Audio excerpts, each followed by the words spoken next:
नमस्कार दोस्तों, स्वागत है आपका टेल्स ऑफ मैथ्स में। आज हम जानेंगे गणेश जी के जन्म के बारे में। और जानकारी के लिए हमारे चैनल को सब्सक्राइब करें और बेल आइकन दबाना ना भूलें। तो चलिए शुरू करते हैं गणेश जी के जन्म से जुड़ी कुछ कहानियाँ।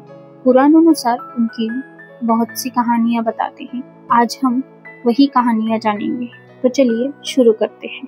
पुराणों की मानो तो शिव पुराण में भाद्रपद मास के कृष्ण पक्ष की चतुर्थी को मंगलमूर्ति गणेश जी का अवतरण तिथि बताया गया है, जबकि गणेश पुराण के अनुसार यह गणेश अवतार भाद्रपद शुक्ल चतुर्थी को हुआ था। संस्कृत कोशानुसार गण अर्थात पवित्रक और पति अर्थात स्वामी।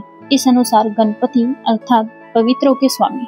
शिव पुराण के अंतर्गत रुद्र संहिता के चतुर्थ खंड में यह वर्णन है कि माता पार्वती ने स्नान करने से पूर्व अपनी मैल से एक बालक को उत्पन्न करके उसे अपना द्वारपाल बना दिया और आदेश दिया कि कोई भीतर ना आए। शिवजी ने जब प्रवेश करना चाहा तब बालक ने उन्हें रोक दिया। इस पर शिवगणों ने बालक से भयंकर युद्ध किया, परंतु संग्राम में उसे कोई और पराजित नहीं कर सका। अंततः भगवान शंकर ने क्रोधित होकर अपने त्रिशूल से उस बालक का सिर काट दिया। इससे माता पार्वती क्रोधित हो उठी और उन्होंने प्रलय करने की ठान ली। भयभीत देवताओं ने देवर्षि नारद की सलाह पर जगदम्बा की स्तुति करके उन्हें शांत किया। शिव जी के निर्देश पर विष्णु जी उत्तर दिशा में सबसे पहले मिले जीव यानी कि हाथी का सिर काट कर ले आए। मृत्युंजय रुद्र ने गज के उस मस्तक को बालक के धड़ पर रखकर उसे पुनर्जीवित कर दिया। माता पार्वती हर्षित होकर उस गजमुख वाले बालक को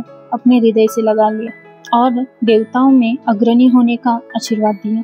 ब्रह्मा विष्णु महेश ने उस बालक को सर्वाध्यक्ष घोषित करके अग्रपूज्य होने का वरदान दिया। भगवान शंकर ने बालक से कहा, गिरिज नंदना, विघ्न नाश करने में तेरा सर्वोपरि नाम रहेगा, तो सबका पूज्य बनकर मेरे समस्त गुणों का अध्यक्ष हो जा। अभी हम जानेंगे गणेश जी से जुड़ी दूसरी कथा। एक बार महादेव जी स्नान करने के लिए भोगवती गए।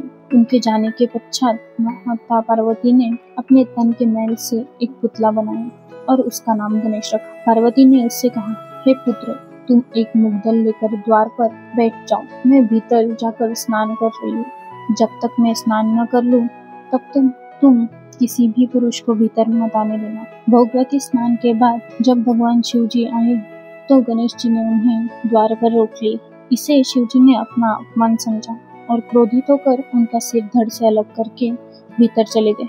पार्वती ने उन्हें नाराज देखकर समझा कि भोजन में विलंब होने के कारण महादेव जी नाराज है, इसलिए उन्होंने तत्काल 2 थालियां में भोजन परोसकर शिव जी को बुलाया।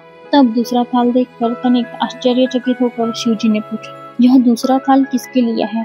तब माता पार्वती बोली, पुत्र गणेश के लिए, जो बाहर द्वार पर पहरा दे रहा है। यह सुनकर शिव जी अधिक आश्चर्यचकित हुए और बोले, तुम्हारा पुत्र पहरा दे रहा है? तब माता पार्वती बोली, हाँ नाथ, क्या हुआ, आपने उसे देखा नहीं? तब महादेव जी कहते, देखा तो था, किंतु मैंने तो अपने रोके जाने पर उसे कोई उदंड बालक समझकर उसका सिर काट दिया। यह सुनकर माता पार्वती बहुत दुखी हुई। वे विलाप करने लगी।